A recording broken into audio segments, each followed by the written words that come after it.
Okay, hello and welcome to the new episode of That IT Show. In today's episode, we are going to dive into the world of Apple's mobile computer offerings. Basically, we're going to talk about MacBook Air and MacBook Pro and their respective product lines. And as enticing as these laptops are, navigating through their expanding and expansive and numerous models and options can leave even the savviest buyers completely confused and perplexed. Join us as we try to unravel the confusing array of choices from CPU options to GPU options to SSDs to ports to screen sizes, different models, etc.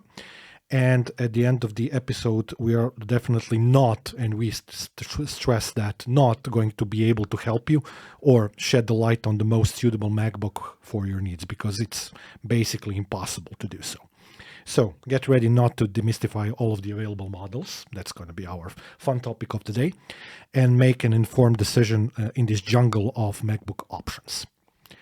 Welcome to That IT Show, where talk meets tech and vice versa. Let's roll the intro.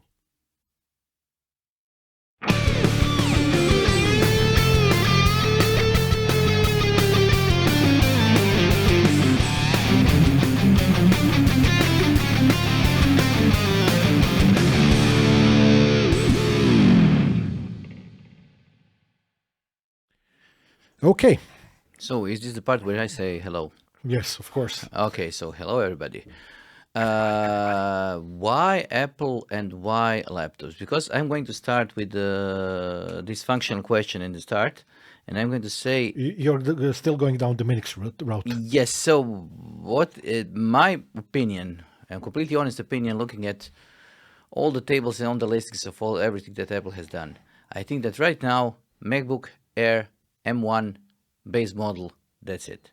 That's your advice. Yes, just you go with it because it's. You mean for a general user? Yes, because it hasn't included keyboard and mouse, unless some other. Very bad accident happens. Yeah, no. So some of the models that are multiple tens of thousands of dollars and do not include the keyboard. Oh, new Mac Pro. Yes, it doesn't need the $400 wheels Or a stand. It looks nice. It has probably right now the most price performance ratio CPU on the market. So probably the best price performance ratio CPU on the market. And at the same time, I think that for most of the things that people do, even including doing things in Photoshop, doing things in different applications, M1 chip is more than enough to fulfill the need, even when using the 8 gigabytes of RAM that it has. So I honestly don't see the reasoning behind rest of the line even existing. Okay, so that was your intro. Now here comes mine. As I'm sure you know, a couple of weeks ago, I made the purchase decision and I bought a Mac Mini M2. Okay. Basically, using the very same scenario that you just mentioned, I just took the base model because what I needed it to do is to be a backup computer for my online lectures and to be kind of an always-on computer that doesn't consume a whole lot of power, so it doesn't produce huge electricity bills. Because of the very weird setup that I have at home for video and audio, which includes multiple sound cards and whatnot. And some of those things need to be powered on constantly. And for that purpose, basically, it's the best computer that I can use. That's the first reason. The second reason, it is very, very, very cheap, or it was very cheap. I ordered it from Amazon.com.de, sorry. And I also ordered a stand for it so that I can screw it under the desk so it doesn't consume a lot of space, which is the advantage of Mac Mini as well. So using the same algorithm that you mentioned, I bought myself a new, basically like a desktop computer, Yes. in a sense. But my reasoning for offering this topic for an episode is super obvious after the Apple's conference that happened a couple of days ago or a week ago or so, when they introduced the new MacBook Air 15-inch. I think that this is probably the most confusing time ever in the history of Apple to try and buy a laptop. And I think actually a lot of people do not really see that for what it is, because most people just click on some of the pictures that are on Apple's website, which we're going to show as well. And actually, when you're trying to accommodate different needs, so I'm not talking about your scenario, so I'm talking one minus that, everything else, then it becomes literally impossible, because there are like 5 models of MacBook Air, and then there are like 8 or 9 models of MacBook Pro, and then practically all of them have subversions with different memory sizes, and on top of it, of course, SSD sizes. And the only thing from that really makes kind of sense, having in mind that unified memory is what it is having different models in terms of capacity. Although I'm and you can freely shoot me down on this, I'm starting to be very annoyed at the fact that somebody offers 256 gigabyte SSDs on laptops. I think that that's way too small of a capacity for anybody nowadays. They most of those should start at least at 512, and I'm hoping that next generations are put that marker at a terabyte, like to start with. That being said, the confusion with memory sizes and how they relate to performance and how that influences your work. And then on top of it, you have the question of ports and everything else. It's an infinite matrix of different options and possibilities which no sane person, an average normal user, can go through, unless he or she uses an enormous amount of time and reads hundreds of articles. And even then. Okay, let's start with the memory. I understand the memory problem, because this is probably the first time when most of the consumers are faced with the reality of not being able to upgrade the computer at all. Because unified memory cannot be upgraded by any normal means. Of course, there are a couple of questionably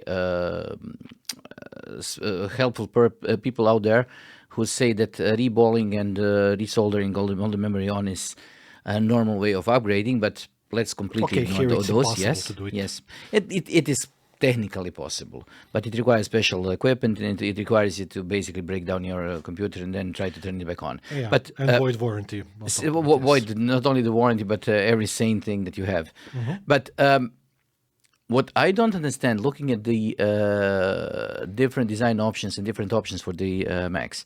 First, Air and Pro almost make no sense in differences between the models. Agreed. That's one of the biggest complaints. Yes. So I don't see, if you have a Air 15-inch Air or 16-inch Air. So you have 15-inch Air. There is no 16-inch Air. Yes, but if you take a look at the table, you can see that there's a 13-inch Air, there is a 13-inch Pro. The difference between M2 and M2 is none. So you have a little bit more thermal envelope, but still completely non-existent performance difference. It's the same chip. It has the same amount of memory. The only difference is probably the ports. Correct. But those ports are a small difference between because Pro is not that it contains hundreds of ports. It's basically a couple of ports more. You have a 13-inch Air. You have a 13-inch Pro. You have a 14-inch Pro. You have a 15-inch Air. 16-inch Pro, and that's it. So basically, they are staggering the screen sizes. They are using almost the same chips, so the configuration is almost the same. This looks like a very bad game of Jenga or something. Yes, but my problem is not with this. My problem is that this looks like somebody just decided to do what they were used to, so create different platforms and then put different chips in them. But they didn't have too many flavors of the chips. So they had to use M2, M2 Pro, M2 Max, that's it. Because they don't have any more chips. So they cannot make like they did, use Intel's 7 different chips, use, 10 or 12 different amounts of memory. They're And just upgradable memory, what and it used to be in memories. the past. This created a huge amount of, a huge number of different combinations for the SKUs. configurations. But then you got the base model, you reconfigured it. That was it. Now each of them is a single model because it cannot be upgraded and changed. And it doesn't make sense even to think about the Pro model, from my perspective, because from what I see, I wouldn't buy a 15-inch Air because it doesn't make sense. It's a computer that is too slow for my for what it offers, and at the same time, 15 inches is too big. So I'm buying a machine that is slower and has a huge screen instead of buying a machine that actually makes sense having a huge screen. And at the same time, 13-inch MacBook Pro with the same configuration as the MacBook Air. Not that long ago, they used to have MacBook just without the Pro and without the Air as well in that space, which was hell of a lot more confusing as well. Yeah, but this is one thing. And the other thing is that they are, for some reason or the other, not trying to get out of their way to note to people that Intel Macs also exist.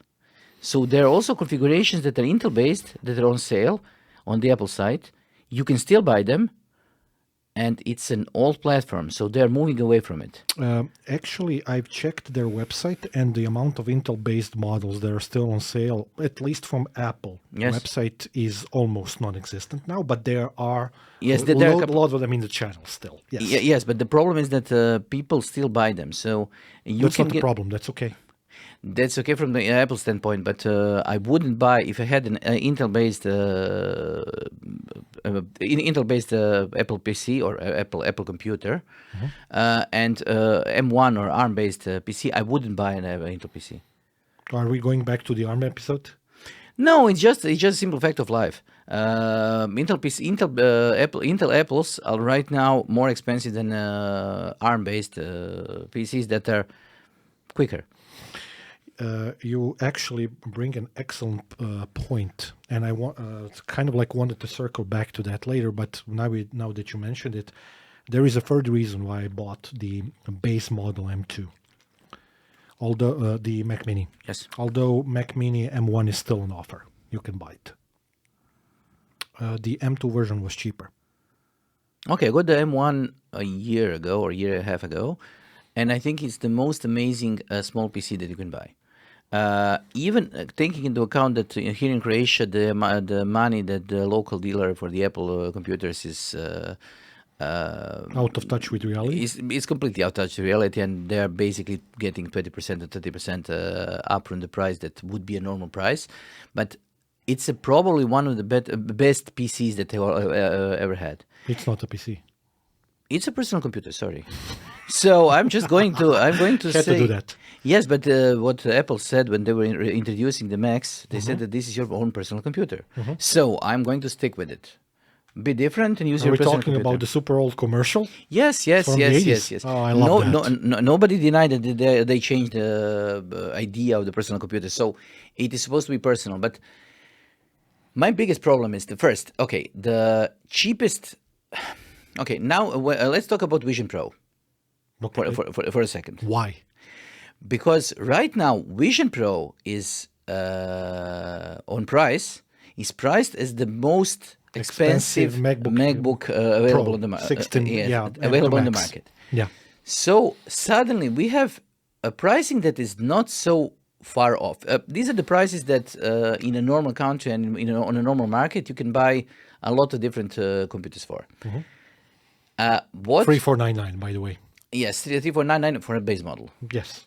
We are going to see. But okay, I get it. Vision Pro is more or less this MacBook Pro with two 4K screens that are small. And because it is. It's you an don't M2. Consider that to be a niche product? It's an M2 chip. It has an R1 sensor real-time chip. It has two 2K screens. It is a niche product. It is not going to sell well. It is going to sell in thousands. And the biggest reason is going to be that they are not going to be able to produce as many as they want to. And the price is going to be too high. It is too high. Yes, but I think that the idea for the price being too high is that they don't want to sell too many of them. Why? To keep the niche. No, to create beta testers out of the users. They want only the most driven, Stubborn, Apple faithful users, faithful fanboys to buy Okay, I get it. to buy the AR, and then they're going to offer down the road, probably for, I would call it $1,500 device that is going to still be too expensive, but it is not going to be as expensive as Pro, and then you're going to get a light version of the Pro. And this is going to be the actual consumer device. Now that you've started that discussion, and in no way I wanted to talk about this, but now that you jumped the gun. But I consider it another MacBook Pro. MacBook. You're crazy. Okay, here's the question for you. What do you really think about that product? I like it. I like it as For what? A technology preview. It's just a technology preview. I like the idea so of... you like it as a small child? Not only as a small toy. child. I saw a couple of years ago. I was at it was some sort of fair, whatever it was. So basically a showcase, and I saw a device that was by, I think. Okay, let's not name names. I think that I know who it was from, but I don't care. It was a coffee making machine. And the idea of the coffee making machine was that you could use your iPad or your iPhone, and you could create your own coffee, but not create the what everybody would consider normal, so a taste of the coffee. You could create your coffee visually. So you could create how much of black coffee do you have in the on the bottom, how much of the frothed milk you have on the top, and how long is your shot. Sounds like a perfect thing for you. Okay, but I like the taste of coffee. I don't care how it looks like, as long as is it good. It is good. The exact thing I think this applies to the Vision Pro. I think that it is intended to look good. It is intended to be a nice technology preview that is going to show people what can be done, and then it is going to fail miserably in the first iteration, and then it will become unavailable, the same way the Google Glass did. And then people are going to get an option of buying a light version that is going to be much more affordable, but without some options. Because right now, I think that Apple doesn't know which options to leave out. Okay, but my question actually went in the other direction. I'm happy for you to answer in this way, but let's try to approach the topic from a completely different perspective. What would you use it for? What is the purpose of that product? That's what that's the answer that I'm after for you. I don't think that this product has any purpose from the user's perspective. I think that the purpose of this product is the same purpose as the limited edition Ferraris do. So limited edition Ferraris are useful. For what? For driving on track. Okay, but they are there simply to drive the sales of other Ferraris that are more affordable.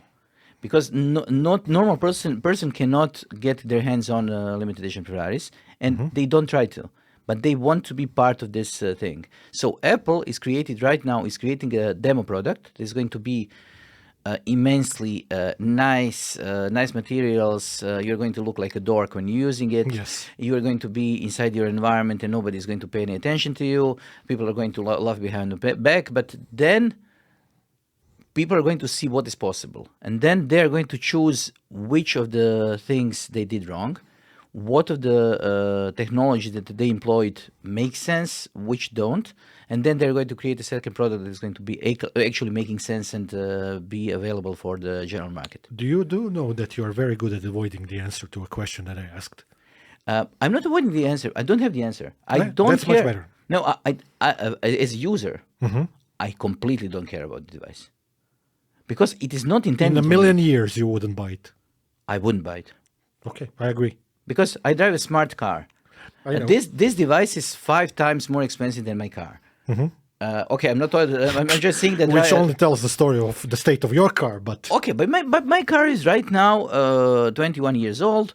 He's complete. he or him or them, Them. them are completely able to buy booze in the States. So I'm completely fine with my car. Disclaimer: Jasmin doesn't have such a small salary that he couldn't afford a new car. It's not that. We are not talking about salaries here. Yes. It's mental principle. Mental principle. But Yes. my wider question about this, and I think it would be good if we discuss this. This actually relates to an episode that we did earlier in our history, in a sense, if there's such a thing as our history, which was related to mental health and mobile devices and whatnot. How in the hell is AR as an idea of you called it dorks walking around, people looking at you funny and talking about you behind your back? How is that going to help anything? It is interesting that we switched from Apple products to mental health Yeah. in the same episode. I'm just stating it. It's not you. It's Yeah, I them. know. It's them. I'm playing you. Okay, but I think that the saddest thing in the entire Vision Pro presentation, if you saw it, was the father looking at his kids through the AR headset, and then trying to play with them. And you had, let me try to guess. You had, in a sense, it was fun, but in a sense, it was sad. No. It didn't look fine to me at all, because everybody was No, looking. not fine, fun. No. It wasn't fun at all. It wasn't fun at Okay, all. even Because worse. Okay. I think that the idea of having a person using the AR while playing with his kids, his wife didn't have the AR, the kids didn't have the AR. Okay. He was the only one wearing the AR, and then he was doing something, playing. What was the purpose of it? Okay. So, I'm not going to follow that train of thought. I could say something that's stupid. But what in your right mind can you do while trying to play with the kids? Read emails, listen to podcasts. Yeah, maybe. Taking a look at the latest business report. Yeah, that's awesome. So I have. This was the saddest part of the presentation, but all the other things, people look like they don't belong there. The idea of They look like extracted from another reality, inserted into our reality, in a sense. That was my okay, but they just impression. I would go with even worse thing. I would just say that they look like they were taken from our reality and they don't belong there anymore. This is the first thing, and the other thing is that the avatar in FaceTime thing. You don't have Are we really talking about that? I need to talk about this because I'm trying to wrap my head around it since I saw it. So basically, you don't have a camera that is able to grab your face or be able to film you. Mm-hmm. So what you do is you use the device to create a 3D model of you. Mm-hmm. Then you render it as an avatar. And then you use the sensors inside your Vision Pro to add emotions to this avatar. Okay, sounds apocalyptically stupid. Yes. On top of being apocalyptic, in a sense. I think it's the same thing as if you insisted on, since your phone is on your ear, not in front of you, on rendering an avatar because nobody can see you because your camera is pointing into at your ear. Why don't they do it on the phone? Why would you do it on the AR device just because it is too close to you? Your phone is also too close to you. If I want to use a FaceTime, I'm going to point the camera at me so people can see me. Why insist on the avatar? I think I know what we're going to add to this episode. You're going to see it when I do a little bit of video editing. You're going to have a laugh. Okay. But yeah, how about if we detour back to the original topic? So let's talk about things that are less expensive than the Vision Pro. No, yes, except for the last model, yeah. Which one? All the models here are one is the same price as the Vision Pro, but exactly that's what it. I said. Actually, I have a very, very long history of using Mac laptops. So even in the days when I started working at the computer magazine, one of the first things that I made my father buy to me there was a reason. It wasn't just a spoiled brat thing. It was for production of the magazine. Actually, was the old version of a MacBook which was Power G5, something like that. You know, those old ones, way back in the day, because I needed for Quark Express. I'm sorry. Yeah. Okay. Cool. After that, I bought the first model that had the replaceable batteries. It wasn't necessarily the first gen of the model, but I bought that one and I had it for years, 6, 7, 8 years. One of the things that I always admired from my perspective, this might not fit with everyone's experiences, but my experience of Apple's batteries, it was always excellent. Probably they have the best batteries on the market. That's my impression, but never mind that. Currently, I have 4 of them, 4 MacBooks for different things. One of them we use for podcast. I have the old and the new one for audio production because I'm switching from the old to a new one. I have one on the side for some, let's say, stuff that I do online.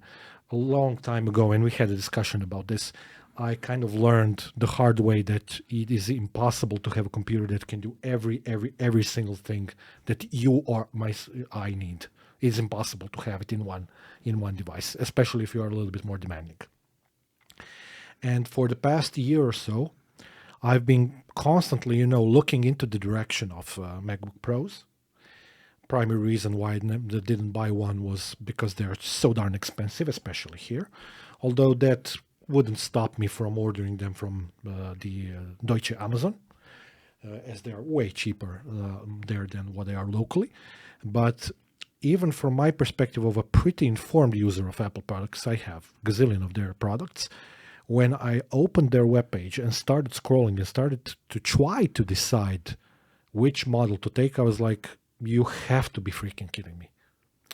I think that you have a problem the same as me, and I think that your problem is that you are more or less used to Intel's architecture, more or less used to Intel's way of naming things, and I think that back in your mind you have no feeling on what M1, M2, M2 Pro, M1 Pro, and so on mean.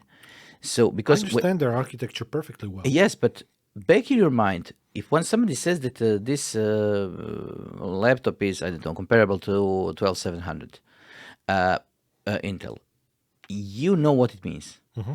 If I say to you that this is M2 Pro compared, So force of habit and no point of reference. yes, kind of like that. Yes, so I think that you are using your brain in such a way that you expect that you are going to be able to quickly, when seeing the model, you're going to quickly know that this one is quicker than this one. This is more geared towards a normal user. This is more geared towards. You do realize that most people still think in that way. It's no difference. No. Everybody does, but you don't have a point of reference based on your experience because your experience went away with the M chips. Not because Hence you don't. One of the reasons why I bought Mac Mini. Yes, so you don't have the experience with the ARM chips on normal desktop PCs. Neither do I. So it requires much more time for you and me to understand what are we getting for our money. So what you're saying is that we need to start benchmarking things. We need to recalibrate our brains to be able to understand what is happening. This is actually a very good idea. Yes, and this is normal. This is going to be even more complex when Intel comes with the x86 S, because it is going to throw another wrench into the wheels of progress, and we are going to have 3 different architectures that are not going to be compatible to each other, and they are going to be comparable only by benchmarking different applications. So some of the Mac is going the line of along the line of creating a device that is going to be more geared towards either a normal user or production, and it is not going to become a general purpose computer that we expect it to be. Because we are expecting, when we're buying a computer, we're expecting general purpose computer right now. I'm not sure that you're correct in that, because one of the big takeaways from their conference was that they are really putting an emphasis into gaming, which is much more in line with what you're just discussing. What gaming? Yeah, I know, but, it's a separate episode to do. But okay. They have a huge growth there, because growing from the couple of games that they're capable to 100 of running, is a lot. 200 is a lot right now. Because they said they're going to have roughly 100 games ready soon. Amazing. This is probably less than what gets released Mr. on Steam. Sarcastic, Mr. Yes, but this is what is probably less than what gets released each and every day on Steam. But okay, let's call it let's call it 100 games is fine. Yeah. But if you take a look at the configurations, I'm looking at your table. Configurations. Basically, the thing that I'm looking at is our MacBook Pros, and I'm looking at the number of GPU cores, not the CPU cores. You can see that they vary from 19 to 38. So From 10, you mean? from MacBook Pro. no, I'm looking at MacBook Pros with With Pro, 12 with Pro with chip. Pro chip. So I'm looking at Max or Pro. So 12 CPU cores, and then either from either 19 to 38 GPU cores. Obviously, this is intended for people who are doing different things on different applications that require GPUs. Okay, And video this is editing the only, stuff, and this is the only thing that is actually interesting, because they cannot change graphic cards. They can just up the number of GPU cores. Actually, that's a very good. You noticed this well, and I had the same discussion in my head about this, but I want to interject with something which is a curveball completely to our discussion. The new Mac Pro that they introduced, your favorite device that costs tens of thousands of dollars. Yes. It has loads of PCI Express slots. For what? Exactly what I wanted to discuss in one of the future episodes, and we're going to do that. I think that they are going to go towards the route of actually having PCI Express expandability with graphic cards and whatnot, and create drivers for that. But they even okay, but They didn't say that, but back you in the probably days, noticed. Do you remember the Pro, the urn? So the black, the vessel, or however it is called. So the one that was designed with as a black round case, Trash can. trash can. Yeah. I call it the urn. Yeah, it's mostly referred to as trash can. Mac Pro. Okay, so it's a trash can. Anyways, it was also completely capable to be expanded. 2 PCI Express slots, if I remember Yes. correctly. Yeah. And Thunderbolts. you could buy, I think it was the total of 2 different cards for it. Yeah. Because all the other cards wouldn't fit in because of the coolers and the size of the card and so on. Yes, because they were installed like this. So when Apple says that something is expandable and introduces PCI Express ports, I say, so what? Let me see what is it's expandable to buy.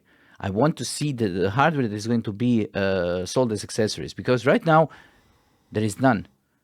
How are you going to expand your PC that is going to have a PC Express card? That's actually also 4090 NVIDIA that is going to run on ARM. Actually, I think that they're going to go in a completely different route, not in the route of graphic cards. I'm talking about expandability, everything minus that.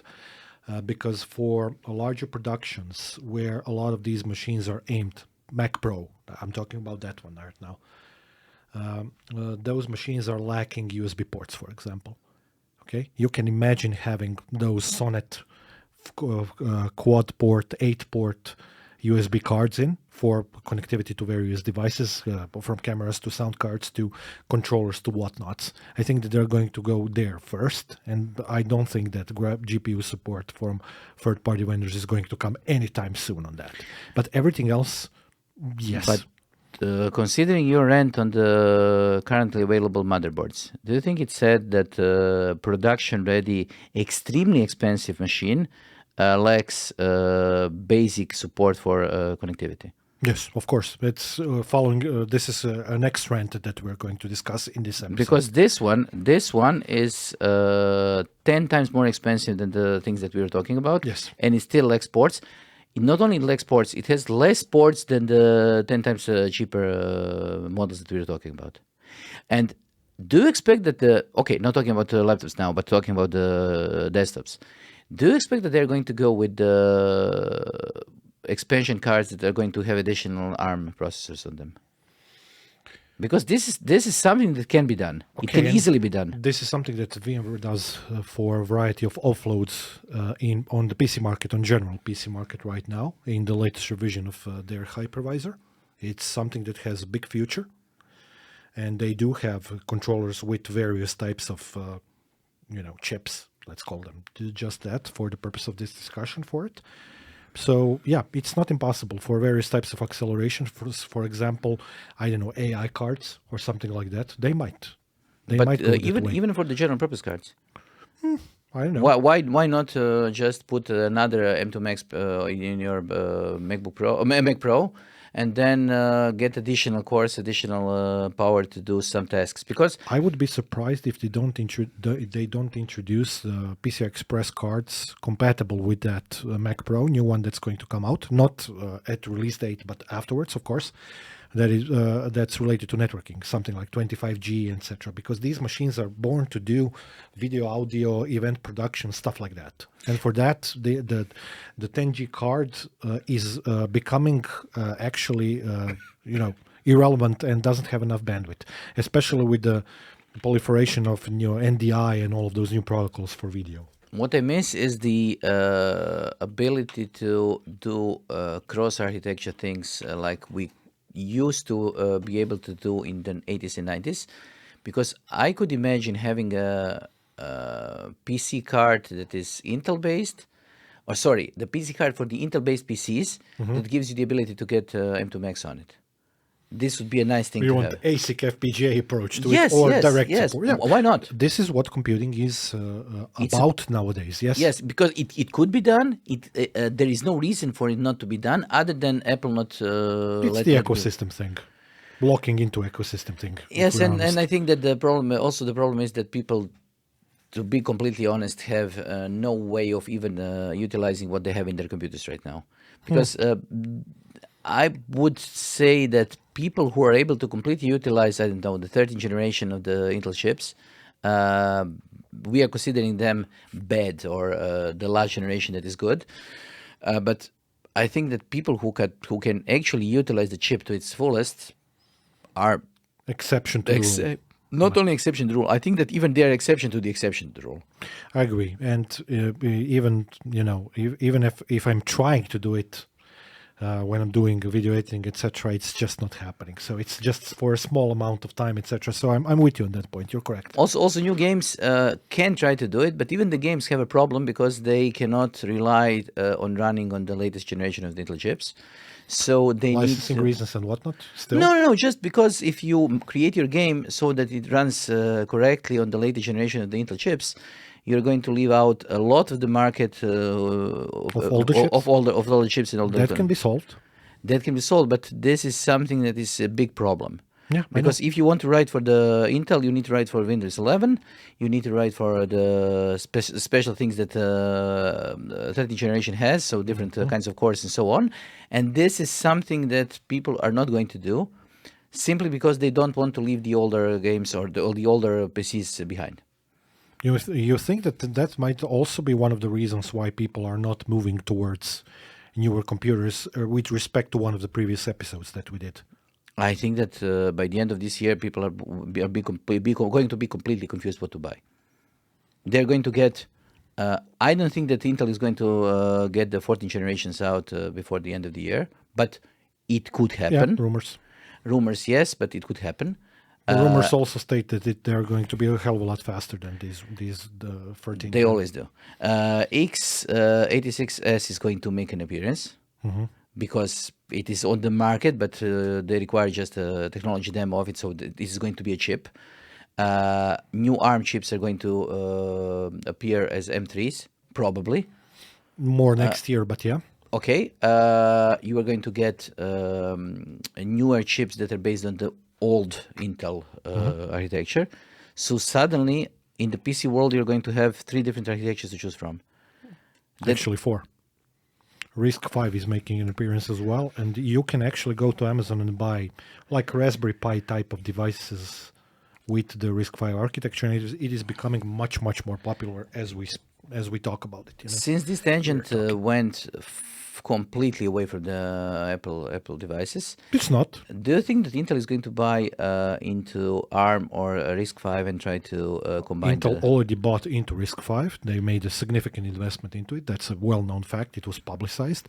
In terms of ARM, I read an article that ARM is basically courting Intel to invest, and I'm not a good predictor for the future, but in my very humble opinion, Intel would be crazy not to buy into ARM.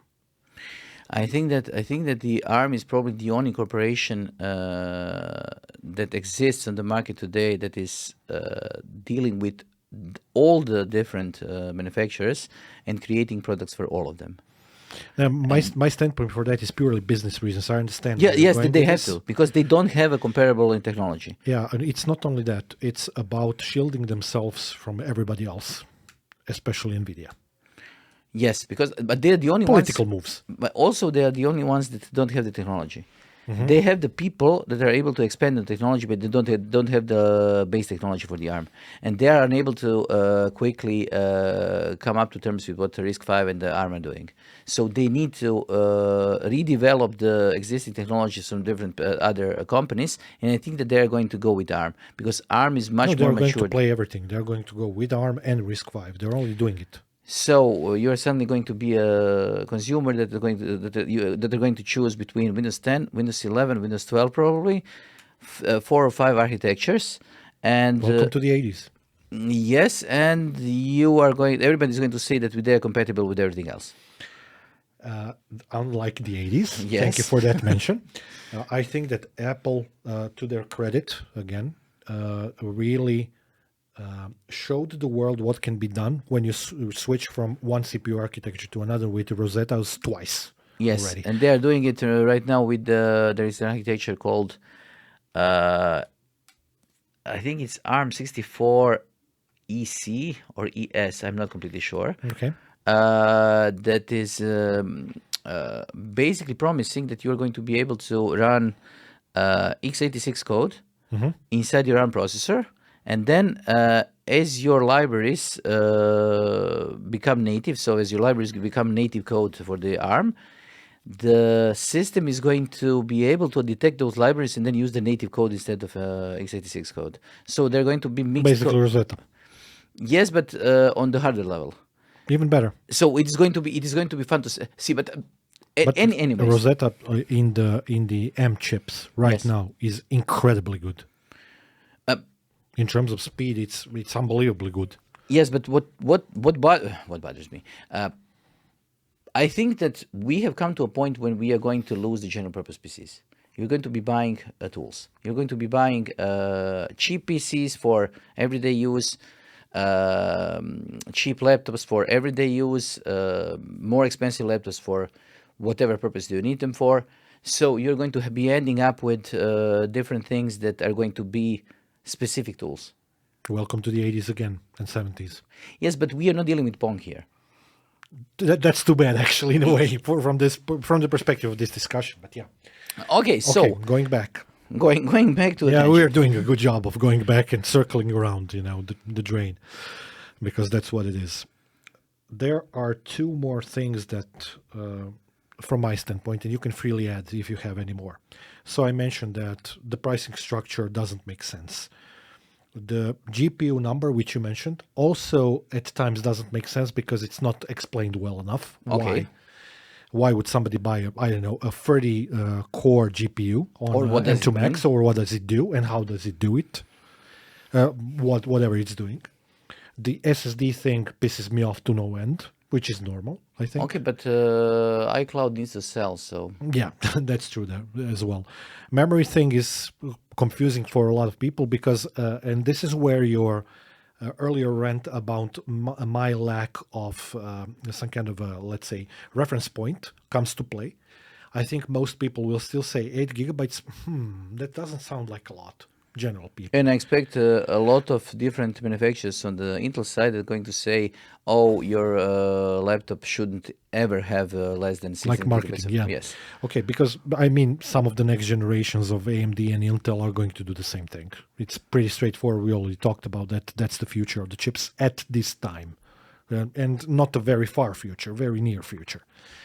But then we come to, even if we discount the thing about memory, so we have 8, 16, 24 gigabyte models, 32 gigabyte models, 96, 64. It's like 5, 6 different models depending on which chip you have, which version of the chip, and then combine that with CPU, GPU. It becomes a completely wild, off the rails matrix.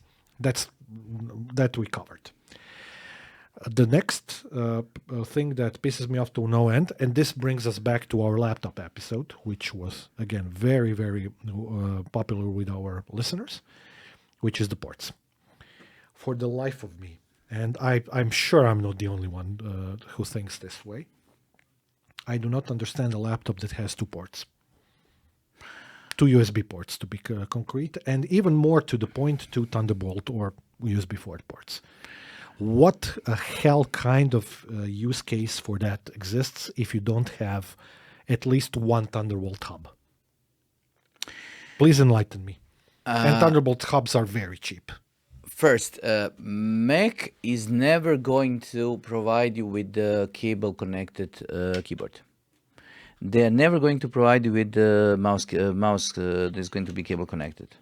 So basically, you're saying they don't need as many ports. So what they are saying that they have eliminated, from their point of view, the need for you to have a port that is going to connect keyboard and mouse to your computer. That's okay. Since they have the internal transceiver that is using the Bluetooth, yeah. basically they solved that problem. Most of the users don't require another USB port. They require the port usually for the mouse and keyboard, for some sort of a presenter probably, and what else do you need? The additional USB stick. USB stick, and that's it. USB disk. Okay, but not all the time. Camera. Please don't say that you have camera in the laptop because they are not exactly very good. They are okay, but okayish. But You have your depending on avatar. model. Yeah, I have the avatar. Yes. Yes, you have the avatar. Yes, That's a W. yes. Yeah. But Awesome. the thing that they included is the headphone port, which is okay. Some models. Some models, and this is also complete mystery to me. I think that MacBook Airs, I don't think that they have headphone ports. I'm going to check you. Continue. I don't think they have. I don't think they have. No, they have. Okay, That's a big W. but I think that this is one of those things that they realize that people need. Because No if SDXC ports on MacBook Airs. okay, I can understand this because No MagSafe. Okay, no MagSafe is something that they HDMI. completely don't understand. On the other hand, I like what Excel did to your table. This is not the Excel. No, the Excel table that you have MagSafe 8 there. Yeah, I know. It's It's ascending. interesting. Yeah, Yes, I know. yes, I noticed it as well. So just to kind of cure the problem of your OCD, here you go. Okay, thank you. But anyways, I think that the ports don't bother me as much. Oh, they do. The ports don't bother me as much because if you are a nice, law-abiding Apple user, you're going to Laws, of course, stated by Apple. yes, you're Yeah, going of to course. buy yourself a Thunderbolt, a $600, $700 Thunderbolt hub, and then you are going to have everything that you need. This is going to be just a fraction of the money, and that's going to be it. Two things. First thing is And one more thing: does Apple offer external USB discs? Apple directly doesn't have them, I think. So they don't exist. From the Oh, point of Apple, they don't exist. Oh, yeah, that's Apple Alternative Reality. Yes. AAR. Yes. Kick-ass. So okay. whatever you buy from Apple, this is going to be able to connect to the. That is the thing that exists. thing- Everything yes. else is non-existent. It is just background noise for the Static. Yes. That's awesome. Thank you very much for that. Made me laugh. Okay, so two things. I touched on the topic of Thunderbolt USB 4 ports. We may disagree here, and that's perfectly fine. But coming back to something that you said earlier, or kind of like hinted, basically MacBook Air is the general device for general user. And that's a continuation of the idea of, let's say, Ultrabook type of idea that we have on the PC market, and we had it for many, many years, which is fine. But MacBook Pro, basically in their own kind of like division of labor between the models, is more, not all of the models, but it has a Pro in the names for a reason. So it's more aimed at professionals. From that standpoint, a professional is not going to be happy with two Thunderbolt ports. I'm not done. There is much worse. I'm going to thing just coming. quickly stop you there, and you can continue. But what is the difference between MacBook Pro M2 13 that you're just pointing now, and the MacBook Air 13 M2 that has the exact same specification, the exact same number of Thunderbolt ports? The case. Yes, and a bigger battery probably, because the case is a little bit bigger. The Pros usually have a little bit of a bigger battery. So you buy $100 battery. Okay. And a little bit more aluminum. A little bit more cooling space, basically, because Okay. they are They are actively cooled or passively no, cooled? a vast majority of them, I think, are. I Passive- know for a passively fact that cooled. they're still passively cooled. I think some of the models, like the Maxes or something, do have some active cooling, but not really. As Something long as that. they don't change color when running, that's okay. Yes, you love LEDs just like me. LED. No, no, no. I'm referring to the part when the MacBook Pros were white, and then while you were using it, they turned yellowish because of the temperature. I have a yeah because of Yes, temperature. yes. Are you talking about Asia's way of thinking about it, or No, no, no. This is the actual problem with the yeah? I MacBook know. Pros. I know. Because let's try to be completely honest here. Apple is not different, but no different than any other manufacturer of devices, Yes, they are. other than having much better quality assurance for most part of it. And they have some, I would call them questionable design decisions sometimes, Like keyboards on their laptops. like keyboards, like the number of ports, like Oh, the so you agree with me all of a sudden? I'm but all the other manufacturer of all the other laptops did this. So they are not the only ones. They are not going to be the edge cases. The thing that is actually They just brought it to extreme yes, but what was actually surprising to me is that the headphones went away and then came back. because of the very big, very big user backlash. Yes, but this makes them a normal device manufacturer. No, it doesn't. But okay, I understand what you want to say. At least in modern times, yes, you're Yes. correct. Okay, so you were mentioning half jokingly, but still not very far from reality. In Apple religion, if you call it that way, you buy a Thunderbolt hub, six or $700, and you're happy. I have a selection of Thunderbolt hubs at home, as I'm sure you know. I practically have all of them that came out on the market with price tag, let's say $200 plus. Belkin, Ugreen, OWC, multiple, and the others. Yeah, so I spend a lot of money on that. And lately, when I'm doing some stuff related to music production, I'm having quite a bit of problems with those because, as I'm sure you know, and it's no news to you, USB hubs do not work. They are not a perfect technology. And I'm talking about a situation in which I have a very expensive OWC Thunderbolt hub with a very big external adapter, very big external adapter, 100 watts plus.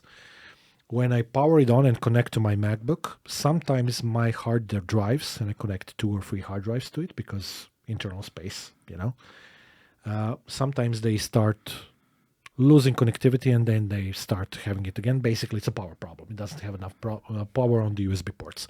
I'm usually not using any kind of, display port, HDMI ports on those Thunderbolt adapters at all because I don't need them and it's useless basically as well.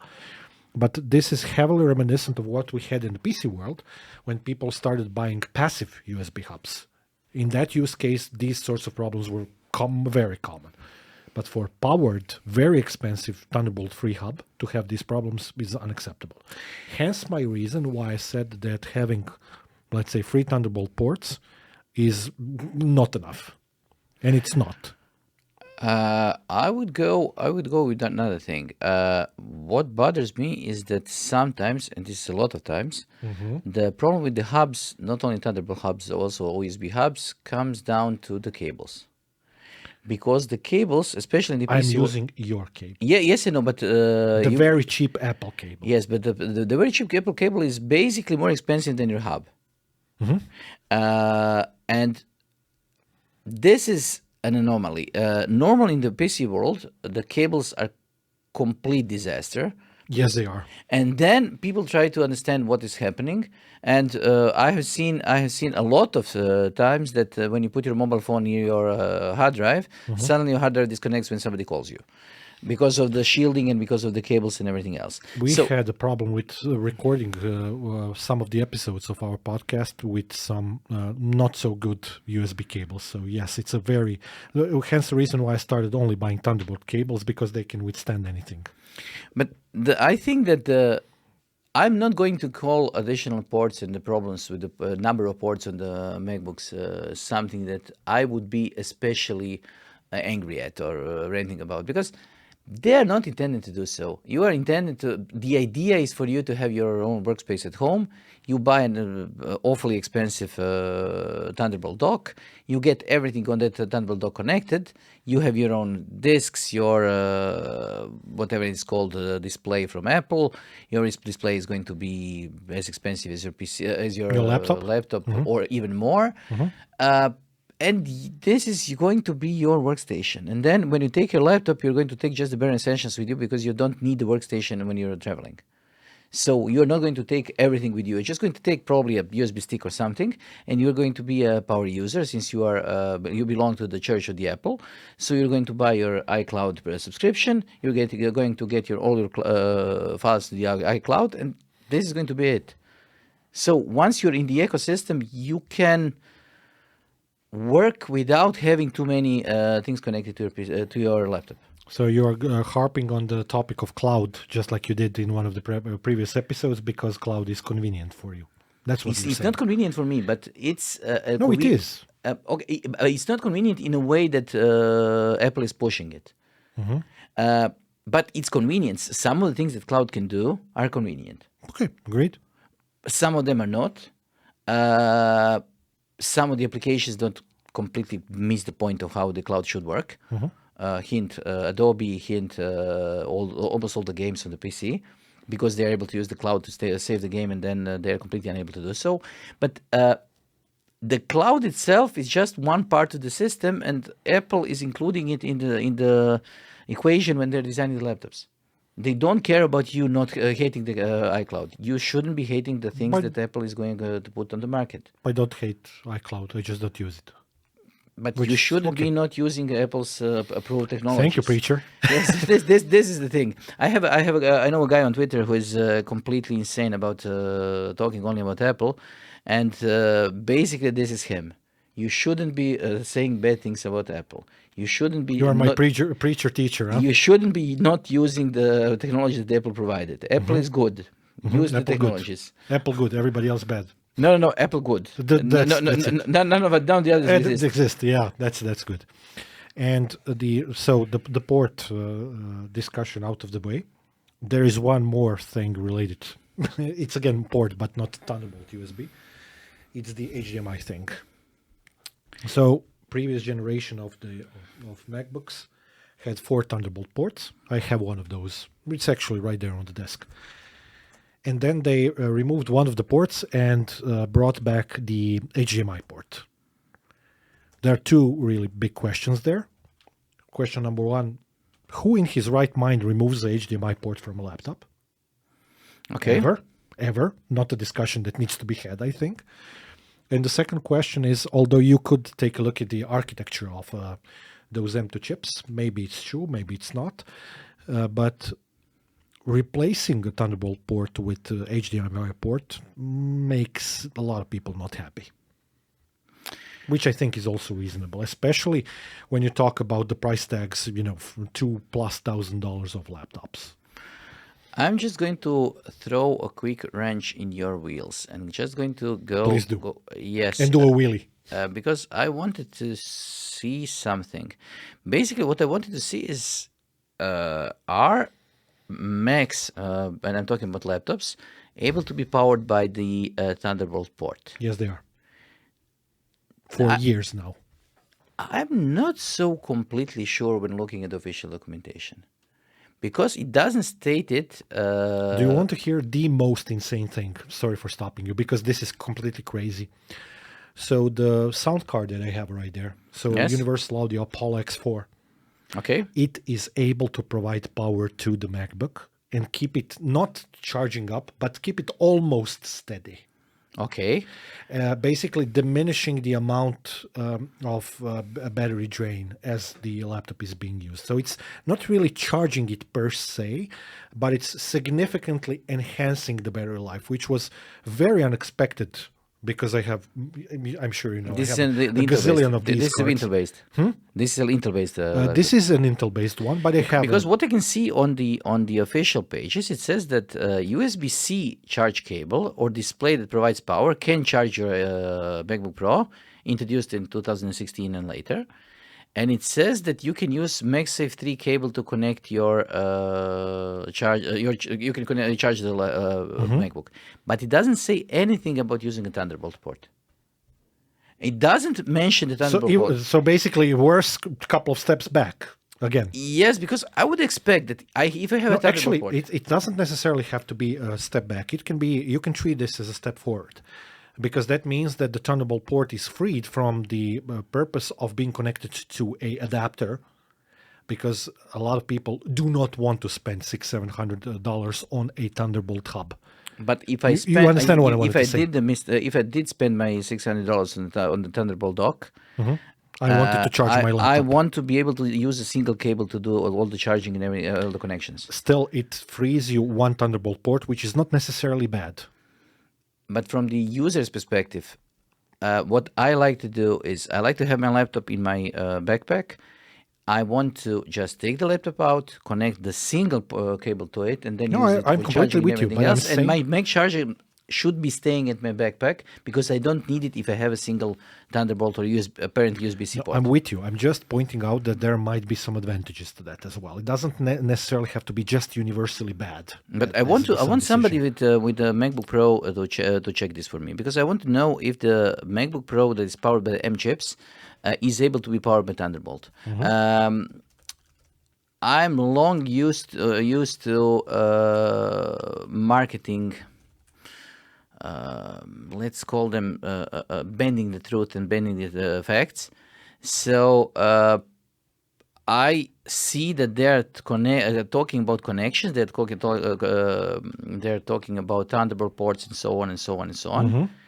And specifically, they're not mentioning anything. But I see when it says that it's talking about Thunderbolt 4 cable, it says you can also connect USB-C charge cable to charge your laptop, but not for Thunderbolt 4 or 3. That would be definitely insane.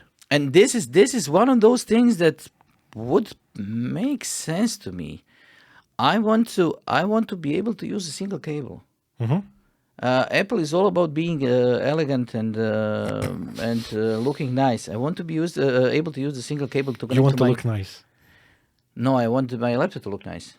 If I spend that amount of money, I want it to look nice. Okay, I get it. I don't want a smart car. If I'm buying this, I want a car that actually looks nice. Okay, you should always want a car that looks nice, but that's beside the point. Let's not go into this, but okay, I'm completely fine with my car. What? In a couple of years, you're going to have Apple cars, so you can buy your favorite car because you're an Apple fanboy. I'm just going to wait for the MacBook Air to come to the point where it costs, let's say, $300, and then I'm going to buy it refurbished. Refurbished, yeah. Yes, because it is going to be an amazing device when refurbished. Yeah, M1 Plus are very capable devices. So it's going to be an amazing device in a couple of years. I can completely see you changing that Lenovo that you paid for, I don't know, €200 with the M1 MacBook. But I'm still going to pay €200. €200. Yes. Yeah. As we stated in our refurbished hardware episode, we are firm believers of that. Nothing wrong with it. Yes. Okay, Actually, I almost bought from our friend who is here for the conference that we have these days. I almost bought a used M1 or M2, but they were hell of a expensive. They were too expensive. This used ones. Yes, this is the problem. I'm just waiting for the next generation of the. You're always waiting for the next generation. Yeah, so I can buy the first generation on cheap, and that's it. Yeah, that's the reason why I didn't want to buy the M1. I didn't want to buy the first generation. I wanted to see how it fares out. And I was very, very well. When it came to M1, I wanted to buy the first generation. You did? Yes, and I bought it before you. Yes, you did. And the reason I gave you a very nice present for that. Yes, but the idea was for me to see how it works. It works well. I think it works amazingly. Yeah. So I think it's an amazing machine. Let's not beat around the bush. It's an amazing machine, but it is too expensive here. And I think that based on everything that we said about expandability and everything else, it is still too expensive compared to USB-C or new-ish Intel-based PC. So my only real problem, actually, with the latest generation, so I'm going to stand on that hill forever. for what I'm about to say. I can live with the idea of the amount of, so the laptop with the CPU soldered in on the motherboard with certain amount of memory. I can live with that because I can make an informed decision of how much memory I have. Even without the reference point, I can kind of try to guess and read some articles and whatnot. Just trying to be an average user here. But the idea of integrated batteries is a little bit messed up for me. Always has been in mobile phones as well. But what is a really big problem for me is the fact that most manufacturers are actually removing any kind of expandability in terms of the disk sizes. Here is the standpoint of me going kind of against the idea of cloud. Not because I don't like cloud. I like having the, PCI Express for 7,000 megabytes per second local device versus a device that's limited by the speed of the network or something like that. I like to have that locally. And you like that as well because you have more than a few laptops with multiple M2 ports, so it's not something that you are unfamiliar with. I would like to see the MacBooks back with standard SSDs so that they can be expanded. If that happened, I would kind of do this for the other things that annoy the hell out of me. Because that would, because of the speed of the devices, and we said the same thing about the Intel's latest generations of CPUs. You have a wealth of performance there. That would be something that I would really like to see. Them going back that route, so that you can kind of get the new or install a new SSD with larger capacity. That would be awesome. Yes, not going to happen, but still. Okay. I'm going to make one more confession before we wrap everything up. For me, the laptop is not a device that I work on. It is a device for me to help me when I need to work somewhere else, but my primary device is a desktop. So cloud for me is just a way of synchronizing things between my laptop and my desktop, so I can actually continue working on the desktop. Mm-hmm. So 256 gigs of SSD is completely okay for me because I'm not going to play games. I'm not going to run Photoshop. I'm not going to run anything that even remotely requires enormous amounts of storage. Maybe, and just maybe, the only thing that I can remember, that I can think of that could be a problem would be things like doing audio production and audio recording, because then you need a huge amount of storage and you need something to connect or video, even worse. But you need two connections, one to the storage and one to the device that is going to convert whatever something to something. Mm-hmm. So you are going to be running low on ports. But other than this, a laptop is just a device that I need to take with me to be able to, look at text right now, and then I'm going to close it. Whatever I need, I'm going to save it to my Dropbox, and then it is going to be waiting and ready when I come home. Okay, your use case is a little bit different. I use cloud just like you do, so no difference whatsoever. But I still like having the capability to, for example, have a couple of virtual machines on my laptop. For that, you kind of need space, some ISO files at times. And there are some bits and pieces for our production that I keep on my laptop because I kind of need to have them. Okay. It is what it is, On the other hand, this laptop is capable of having two NVMe drives and one SSD drive at the same time. So I can theoretically I can put more than 10 terabytes of storage in it. But 2 Sabers and there you go. Yes, 8 terabytes. Yes, so it's another thing. But as I said, this is not my usage case. Mm-hmm. This is the reason why I can have multiple laptops, because I don't care about what on the laptop is on the laptop. I have my tools there, and whatever I'm working on is going to be copied to my desktop, and then I'm going to finish it there. Okay, so before we wrap this up, just to ask you a question, and I'm going to answer the same one. Which one would you buy? Do you know enough to make a decision? As I said in the beginning, the base model of the MacBook Air M1. Still, I don't see the reason to spend 40% more for M2 is just $100 more. Or are you talking about 15-inch? No, 15-inch No, I'm talking about 31 M2 because number of CPU. This. Yes. So free. Just getting the one that has one GPU core more. I think this is a typo. This is a typo. And doubled SSD? It's not. It is 7 cores. No double SSD. It has the same SSD. We're talking about the first two. So the SSD is the no, same. it's not a typo. I quadruple checked that. So for $100 more, I get a single GPU core. And what else? 12%, 15% more.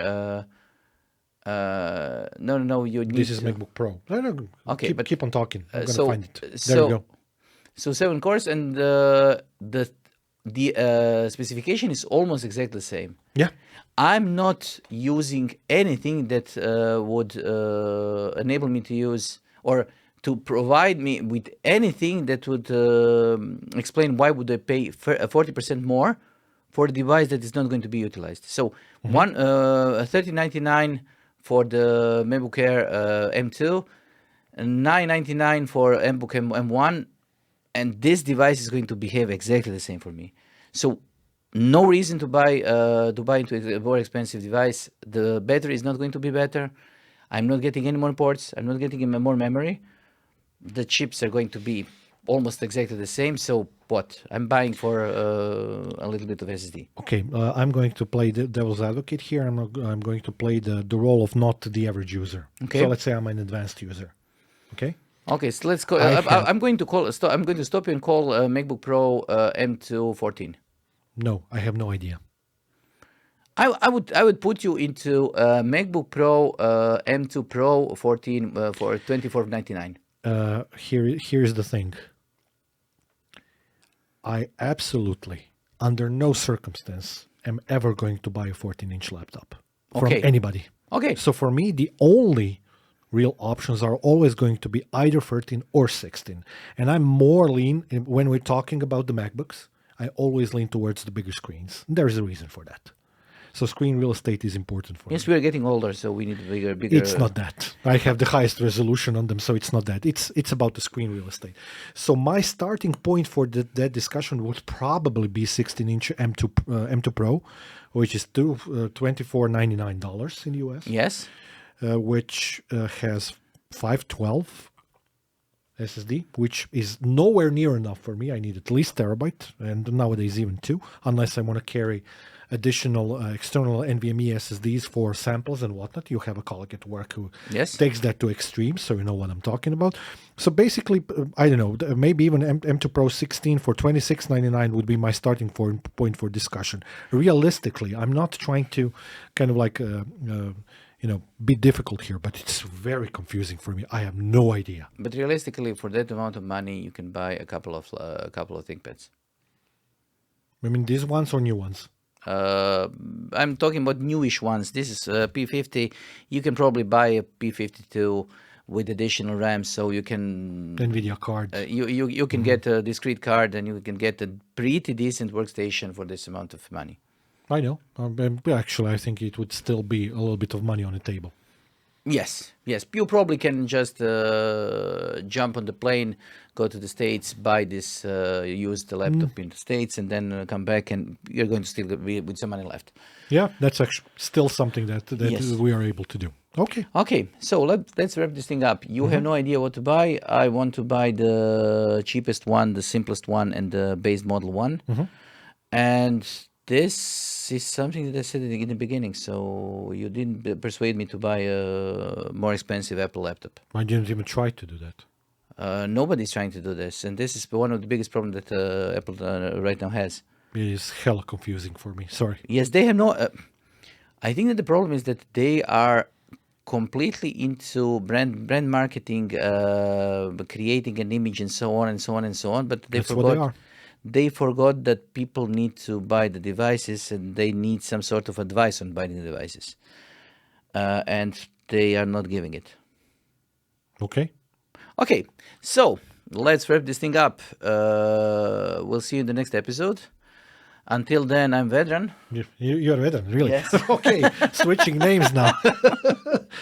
Just checking if you're paying attention. Oh, yes, I am. Okay, so I'm Jasmin, and I was Jasmin. I'm going to be Jasmin. He's going to be Vedran. He's going to remain Vedran. That's it. Thank you. Bye. Bye.